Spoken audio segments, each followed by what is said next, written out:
Hey there, I'm Lee Ullman here with some big news from the National Young Farmers Coalition.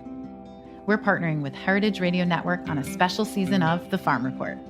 It's all about what's happening with the Farm Bill and how it impacts farmers and eaters. I am growing diversified vegetables on land that's been in our family for 150 years.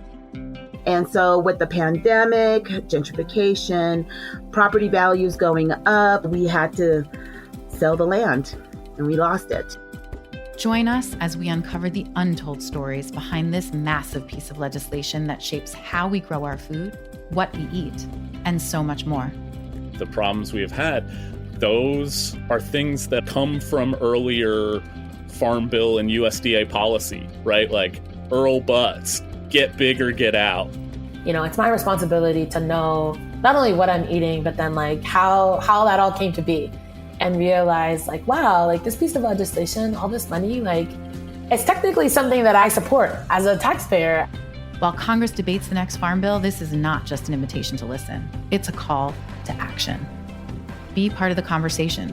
Subscribe to the Farm Report on Heritage Radio Network, wherever you listen to podcasts. Today's program is brought to you by Wisconsin Cheese. Did you know that Wisconsin wins more national and international cheese awards than any other state or country? To learn more, visit wisconsincheese.com. You're listening to Heritage Radio Network. We're a member-supported food radio network broadcasting over 35 weekly shows live from Bushwick, Brooklyn. Join our hosts as they lead you through the world of craft brewing, behind the scenes of the restaurant industry, inside the battle over school food, and beyond. Find us at heritageradionetwork.org.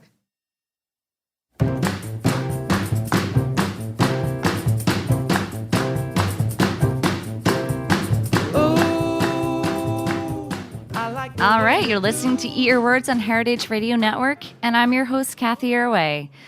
All right, so founding fathers and food may not be an association that you think about too much, but it's a topic that Rae Katherine Eighmey has studied extensively. She is the author of Abraham Lincoln in the Kitchen, which is an illuminating biography of the president, Abraham Lincoln, told through the lens of food. And we featured this on our show when it came out a few years ago. But now, in her latest book, she has turned her attention to Ben Franklin. And this book is called Stirring the Pot with Benjamin Franklin, A Founding Father's Culinary Adventures. So I'm very, very pleased to welcome back Rae Katherine Eighmey. Hi. Hi. Thank you so much for your kind words and for inviting me back. Yeah. No, it's been so much fun. I love what you do. And you're an award-winning author and food historian and cook, but I understand that you're also quite a champ when it comes to cooking competitions. Well, right? I had some good luck at both the Iowa State Fair and Minnesota State Fair food competitions a few years back. That's awesome. I see you won blue ribbon, so what did you make? Like, what was your hit? Well, for the Iowa one, it was a turkey main dish that was kind of an unusual treatment with honey in a meatball, and in the Minnesota one, they have strange kind of categories. It was jelly other than the one that was named. So they had, like cherry jelly and apple jelly, and I made a seedless raspberry jam, which was pretty darn good, if I say so myself. All right. Yeah, it sounds like a lot of people agreed with that one, too. Oh, my goodness. This book is so incisive. And I never would have thought. So why Benjamin Franklin? I was looking for something to follow up the Lincoln book, and I just happened to pick up my tattered copy of Ben Franklin's autobiography just to think, well, he's somebody who's famous that people know who might want to know more about. And as I read through the beginning chapters, Franklin used food 14 times to illuminate his own life story. And I thought, well, gosh, this is meant to be. Yeah, I don't see too many passages involving food in most biographies. Not that I'm like the most astutely well-read person when it comes to biographies, but it doesn't seem to come up too much. But it should. You're right, I think, Cathy. People, tend to talk, I think, both in their autobiographies and in biographical treatments of kind of the larger arcs of history or life story. And, don't get too much into the everyday life, but to me, that's what illuminates the character and the persona of the person, and that's what I try to do in my books. Yeah, I love that you write in the intro, I have long known that food is the most powerful connection to our own past and to the lives of others. What did you mean by that? Well, I mean, if you think about it, everybody has a memory, or more than one, of their childhood or a moment in their adult life where, you're breaking green beans with your grandmother on the front porch, or you're standing beside your mother as she's making that special dish for your birthday. And as you think about those moments, it's not only the event itself, but you can recall the taste and the texture and the aroma, and it carries you back. Mm. You do something that seems a little bit unique for a historian. You actually cook and eat the meals that you found that Benjamin Franklin perhaps cooked and ate during his lifetime. Or his wife Deborah did. Right. Or his French chef. Right. Or his English landlady. Right. But, you scope out historical recipes and then make them. Why is that important to cook them? Well, number one, the idea is to just carry those different textures and flavors into the modern table. And you can read about, Franklin's biscuit or the lemon ice cream that he ate in Paris. And you think, oh, well, it's a biscuit, or, oh, well, it's lemon ice cream. But when you look at the recipes that were working during his lifetime, and make them and then eat them, you discover that the flavors and textures are different, and they're so good. Yeah, thanks for carrying the torch on with some of these historical recipes, which I find that, it can be difficult to understand, but it sounds like you're pretty good at translating those. And well, thanks. I try, and I've been working with them for a couple of decades now, so I kind of have my sea legs, so to speak. Mm-hmm. Or my kitchen spoon, I don't know which. It's an interesting, I want to talk a little bit more about the sort of particulars of that, but let's talk about some broad strokes of Benjamin Franklin and food. He strikes me as a sort of familiar type of character today. He was an innovator, he was a visionary, and he was bent on creating a new country, creating new things all the time, and if you might say, disrupting the status quo. Yeah. Yeah. He stirred the pot. Yeah.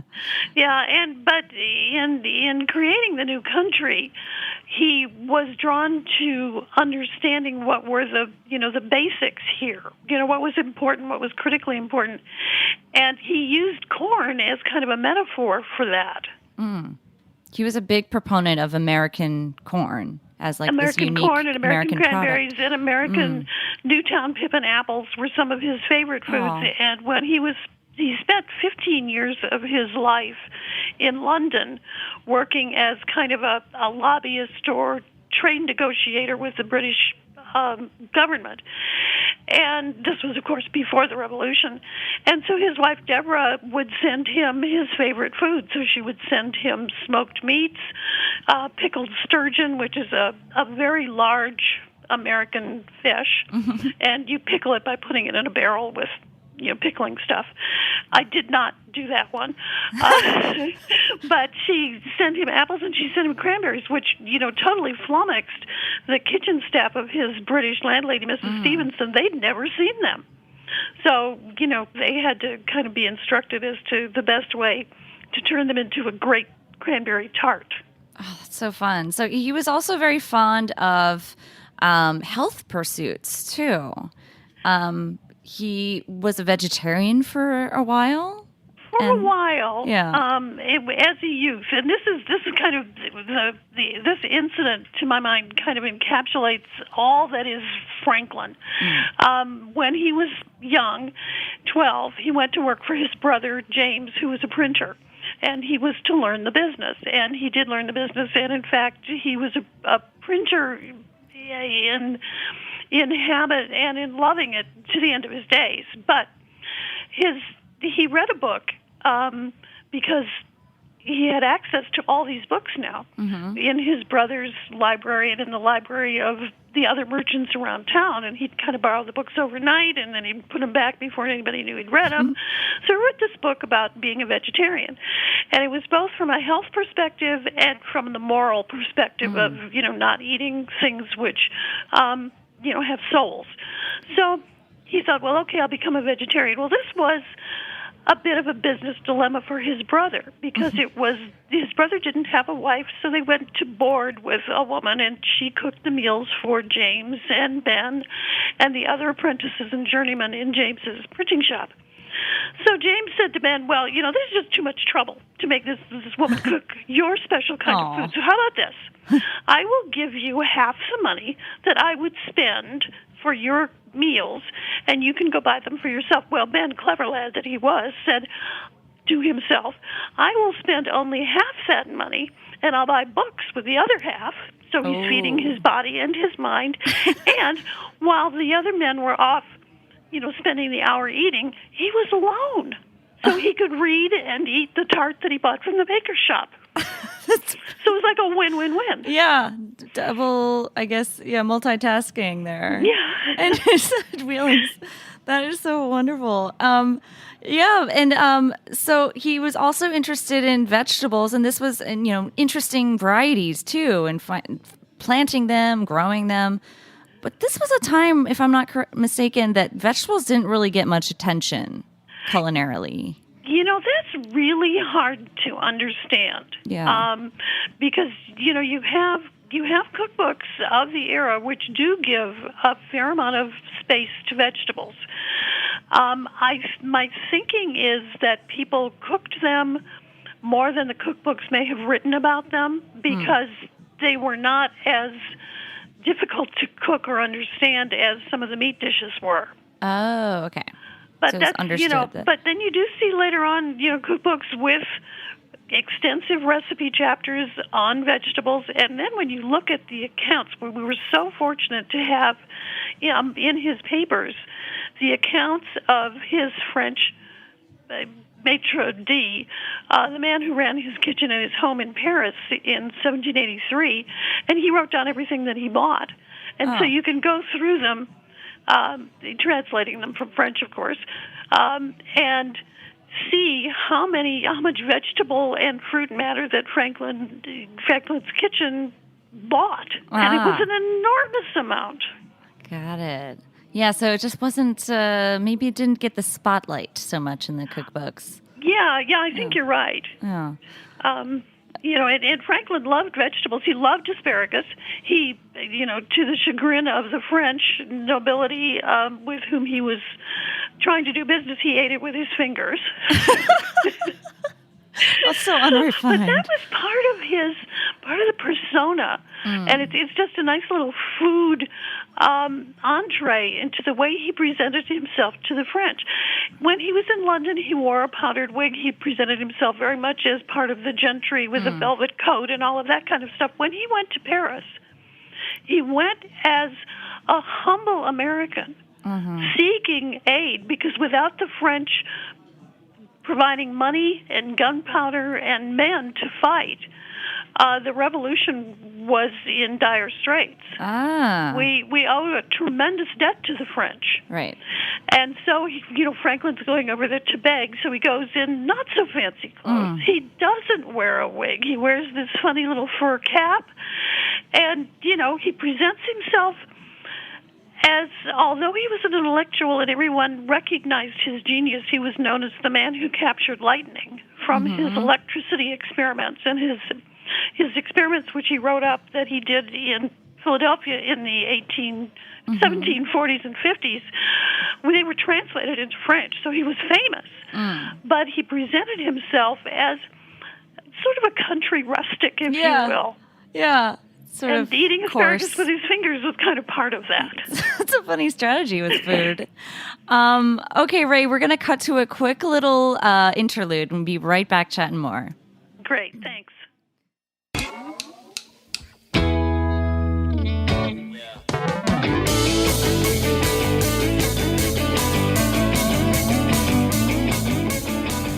Today's program was brought to you by Wisconsin Cheese. What do you think of when you hear Wisconsin cheese? For me, I think cheese curds. delicious, fresh and squeaky cheese curds, or deep-fried cheese curds. Cheese curds literally any way, anytime, any place. I think about Andy Hatch and Upland's Cheese, the farmstead cheese company behind Pleasant Ridge Reserve. I think of delicious, stinky Limburger and its long, storied history. I think of Dunbarton Blue, made by master cheesemaker Chris Raleigh. I think of Ross Grand Cru Surchoix, which was named 2016's World Championship cheese, and Sartori's Black Pepper Bella Vitano, the 2017 U.S. Championship cheese. Wisconsin produces the world's best cheese, with lush grasslands and a glacial water supply that produce the very best milk. Fourth-generation cheesemakers combine old-world tradition with new ideas and the highest standards to make innovative cheeses that win more awards than any other state or country. To learn more, visit wisconsincheese.com.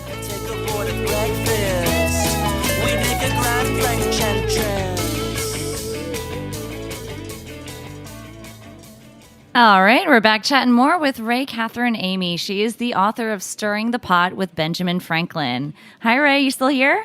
I still am. Thanks. Awesome. So you mentioned that, Benjamin Franklin was the father of electricity. There's a very interesting story here regarding turkeys and electricity. Yes. With Franklin, electrical experimentation was kind of all the rage. Mm-hmm. And it was part parlor trick and part scientific investigation and part mystery. And so there were people all over Europe and in England and in the United States kind of tinkering with it. And they would do parlor tricks. They'd invite their friends over. Franklin, however, wanted to carry this, was driven to carry this beyond just the parlor trick level of, attracting things to you with static electricity. So he engaged in several years' worth of significant exploring of how electricity worked. He coined several of the words that we use to understand electricity, but he wanted to find, practical man that he was, some practical use for it. He thought maybe it would be some way that you could use it to dispatch fowl before you cooked them. So he spent one late fall winter working with, dispatching chickens, and then he worked up to turkeys. And so in order to do this, you need to have two sets of batteries. And the batteries in Franklin's time were called Leyden jars. So kind of picture one of those big, huge gallon vinegar jars, those glass ones. Yeah. And they have a stopper on them, and they have wires coming out of them, and it's all very complicated, but you get the rough idea. So he had his Leyden jars, and he had a friend's Leyden jars, so he could have a significant charge. Mm-hmm. And the idea was to put the turkey between these two sets of Leyden jars to dispatch it in a humane way, because he did discover that chickens which were dispatched that way cooked more tender than the others. Mm-hmm. So there was a benefit. But poor Ben, before he could take the turkey, he walked between them himself and received an enormous shock and was knocked backwards and was knocked out for some period of time. So he was a bit more careful where he placed himself in further experiments. I love that, the intention of having this grand sort of dinner theater involving the dispatching or the killing of this turkey and just gone horribly wrong. Yes, I think his friends were horrified. But was electricity ever used to maybe try to cook the bird or just to kill it humanely? He had a dream, where he wrote to one of his fellow experimenters, that, at some time in the future, wouldn't it be wonderful to have this amazing party where we would, kill the turkeys and cook the turkeys and, do all these wonderful things with electricity. But that didn't happen in his lifetime. Oh, I don't know if it happened yet. Did it happen outside his lifetime? Well, we have microwaves. That's true. Oh man! Oh, so many inventions up Benjamin's sleeve. But you mentioned that he managed to convince everybody to drink his favorite porridge. His peers in the printing company, I believe. Right. When he was a lad in London, he was we're used to seeing Ben Franklin as sort of this, round, colonial, jolly fellow.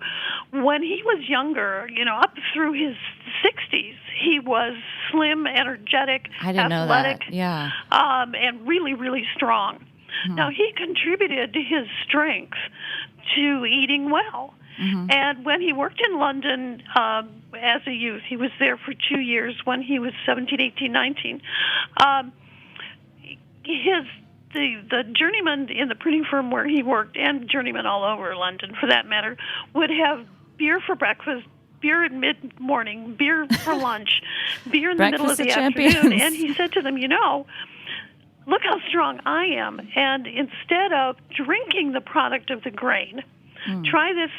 They called it water gruel, which is really a not very appetizing name, but it's like any kind of hot cereal. I mean, it's like cream of wheat. It's like oatmeal. Yeah. So he, convinced them to try this. They called him the Water American because he wouldn't drink. He preferred to eat the grains rather than drink the product alcohol. of them. Yeah. He could carry twice as much heavy lead type as they could. So he convinced a number of them to follow his diet regimen.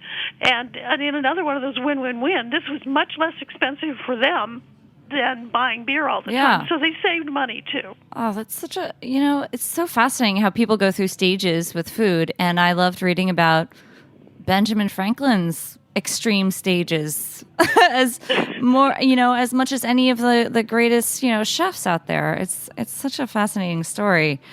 There are so many aspects and so many, as you're suggesting, so many nuggets that you can touch on, and they're all really delicious. Well, I think that's about all the time we have to talk about it today. But I hope everyone gets to read all those nuggets and a whole lot more in this beautifully written historical, what do you call it? I guess biography. Biography, I think, yeah. Biography/cookbook. All right. Well, thank you so much again for joining us, Rae. My pleasure. All right. Thanks, everyone at Heritage. We'll see you next week on Eat Your Words.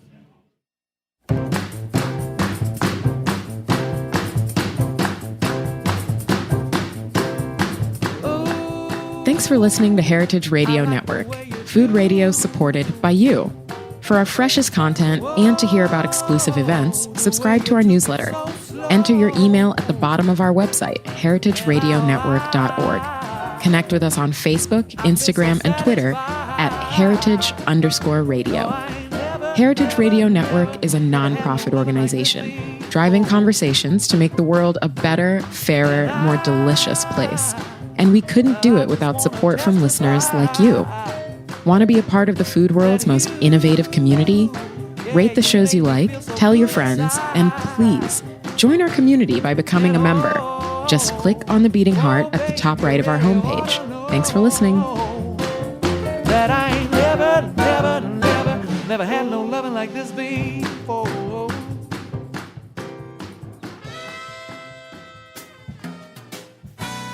Ever wonder what kind of podcast Julia Child would have made? Probably would have been one where she introduced you to all of her latest discoveries and favorite people. And that's exactly the tradition we're following on Inside Julia's Kitchen, the podcast of the Julia Child Foundation for Gastronomy and the Culinary Arts. Join me, Todd Shulkin, your host, and the Foundation's executive director, as I bring you inside the Foundation's world to meet the bright lights of today's food universe, just as Julia used to do from her own famous kitchen. New episodes air on Heritage Radio Network Wednesdays at noon Eastern. Listen in.